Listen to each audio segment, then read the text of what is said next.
ఒకసారి ప్రెస్ మీట్లో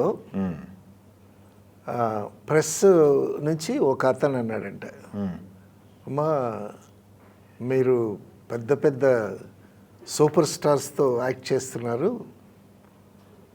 అని అన్నాడంట. అంటే రామారావు గారు నాగేశ్వరరావు గారితో యాక్ట్ చేస్తున్నారు అనేటువంటి ఉద్దేశంతో అని. అంటే ఆవిడేమని రిప్లై ఇచ్చింది, నేను సూపర్ స్టార్స్తో యాక్ట్ చేయటం కాదు, లేడీ సూపర్ స్టార్తో వాళ్ళు యాక్ట్ చేస్తున్నారు, మీరేమన్నా అడగాలనుకుంటే వాళ్ళని అడగండి. సో ఆ విధంగా ప్రతి విషయంలో తన ఆధిక్యత చూపించుకునేది. అసలు ఏ క్యారెక్టర్లోనైనా సరే క్యారెక్టర్ కన్నా భానుమతి ముందు కనిపించినా బట్ ఆడియన్స్ ఎంజాయ్ చేసేవాళ్ళు. అసలు ఆర్టిస్టులు కూడా భానుమతి పర్ఫార్మెన్స్ని ఎంజాయ్ చేసేవాళ్ళు. తర్వాత చాలా గొప్ప విషయం ఏంటంటే అండి, యశ్వరలక్ష్మి వాజ్ ఎ సింగర్, మంచి క్లాసికల్ సింగర్ యశ్వరలక్ష్మి. బాలరాజులో వాటితో యాక్ట్ చేసింది నాగేశ్వరరావు గారితో. అప్పుడు నాగేశ్వరరావు గారిని పెళ్లి చేసుకుందామని నాగేశ్వరరావు గారు స్పందించకపోయేసరికి ఆయన కూడా హెకిల్ చేసిందని అటువంటి సందర్భం విన్నాం మనం. ఆవిడ సాంగ్కి ఈవిడ ఫ్యాను, యశ్వరలక్ష్మి పాటకి ఈవిడ fan Bhanumathi garu. I like Yashwaralakshmi voice and her singing అని చెప్పింది భానుమతి గారు. ఒకసారి అమ్మాయి పెళ్ళి సినిమా చేస్తూ రామారావు గారిని అనుకుంది హీరోగా. సో అందులో గీతాంజలికి ఒక వేషం అనుకుంది. ఒకసారి ఫోన్ చేసి గీతాంజలికి, గీతాంజలి నేను సినిమా తీస్తున్నాను, నువ్వు వేషం వేయాలి అని అంది. అంటే గీతాంజలి అంది, అమ్మా నేను వేషాలు వేయట్లేదమ్మా, మానుకున్నాను అంది. అనేసరికి ఏంటి మానుకోవటం ఏంటి, అదేంటి నువ్వు మంచి ఆర్టిస్ట్వి మానుకోవటం ఏంటి అని అంది.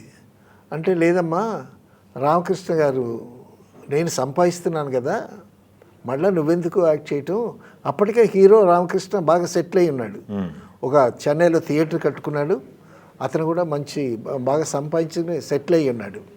సో నేను సంపాదిస్తున్నాను కదమ్మా, అట్లా నువ్వెందుకు కష్టపడటం, మళ్ళీ నువ్వు షూటింగ్కి వెళ్ళిపోయి నేను షూటింగ్కి వెళ్తే పిల్లలకి చిల్డ్రన్ కేర్ ఎవరు చూసుకుంటారు, కాబట్టి నువ్వు సినిమాలు మానేసి పిల్లలు చదువు మంచి చెడ్డ చూస్తూ ఉండు అని. అంటే ఆవిడ తను కన్విన్స్ అయ్యి ఈ విధంగా కన్విన్స్ అయ్యానమ్మా నేను, అందుకే వేషాలు వేయట్లేదు అని.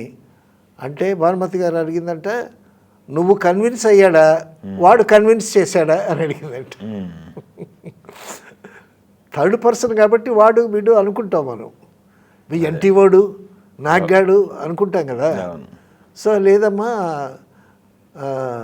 తనే కన్విన్స్ చేశాడు, నేను కూడా కన్విన్స్ అయ్యానని చెప్తుంది. ఈ రామకృష్ణుడు అంతేనమ్మా అంది.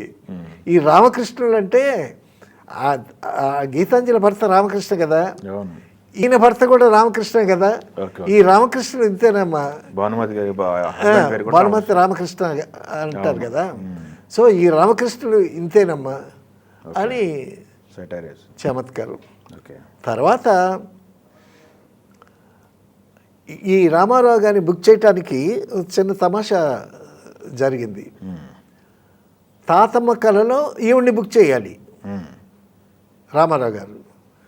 సో డివి నరసరాజు గారిని, డివి నరసరాజు గారు రైటర్, అప్పటికే బ్యానర్ ఉంది ఆమెకి, భానుమతి గారికి అప్పటికే ఎప్పుడో భరణి స్టూడియో ఎప్పుడో ఉంది.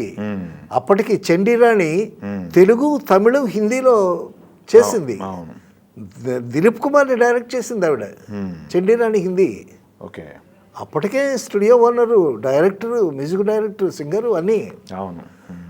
సరే డివి నరసరాజు గారు వెళుతూ మరి ఆవిడ రెమ్యునరేషన్ అది, డివి నరసరాజు చాలా జెంట్లమన్, చాలా పెద్దరికంగా ఉండేవాడు. సో నాగిరెడ్డి గారు, చక్రపాణి గారు, బిఎన్ రెడ్డి గారు వీళ్ళందరితో సమకాలీనంగా ఉండేటటువంటి ఒక జెంట్లమన్ ఆయన డివి నరసరాజు గారు. రామారావు గారికి చాలా ఆప్తుడు.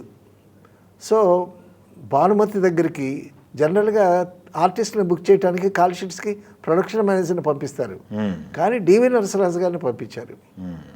డివి నరసరాజు గారు వెళుతూ అప్పుడు 4 లక్షలు తీసుకుంటున్నాడు రామారావు గారు. 4 లక్షలు తీసుకుంటున్నారు. తర్వాత నేను 4 లక్షలు అనకుండా 2 లక్షలు అని చెప్పండి, ఎందుకంటే హీరో 4 లక్షలు తీసుకుంటున్నాడంటే హీరో రేంజ్లో అడుగుద్ది ఆవిడ అని చెప్పి 2 లక్షలు అని చెప్పండి అని పంపించారు. పంపిస్తే ఈయన వెళ్ళాడు. అమ్మా మీరు యాక్ట్ చేయాలి, రామారావు గారు తాతమ్మ నేనే స్క్రిప్ట్ రాస్తున్నాను అంటే తప్పకుండానండి అని. మరి రెమ్యునరేషన్ సంగతి ఏమిటి అని అడిగారు.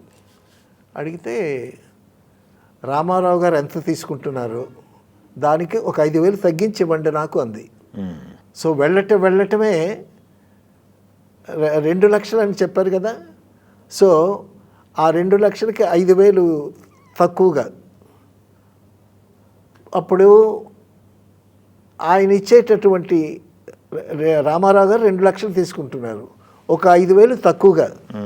అప్పుడు ఏం చేసింది ఈవిడ, 5,000 యాడ్ చేసి ఆయనకి 2 లక్షలు ఇస్తున్నాను, నేను యాక్ట్ చేస్తాను తాతమ్మకల్లో, నా సినిమాలో అమ్మాయి పెళ్ళి ఆయన యాక్ట్ చేయమనండి అని చెప్పి రివర్స్లో అటాక్ ఇచ్చింది ఆవిడ. అర్థమైంది ఆ పాయింట్. 2 లక్షలు లాస్ అయింది ఎన్టీఆర్ గారు. రాము అప్పుడు కమిట్ అయ్యాడు ఆయన. ఇప్పుడు నేను 2 లక్షలు తీసుకుంటున్నాను, ఆ 2 లక్షలకి 5,000 తక్కువగా ఇవ్వమంది కదా, 5,000 భర్తీ చేసి నా సినిమాలో ఈ 2 లక్షలు తీసుకొని ఆయన యాక్ట్ చేయమనండి అని అమ్మాయి పెళ్ళికి. ఆ విధంగా ఆవిడ తెలివితేటలు కానీ ఆవిడ అటాక్ చేయటం కానీ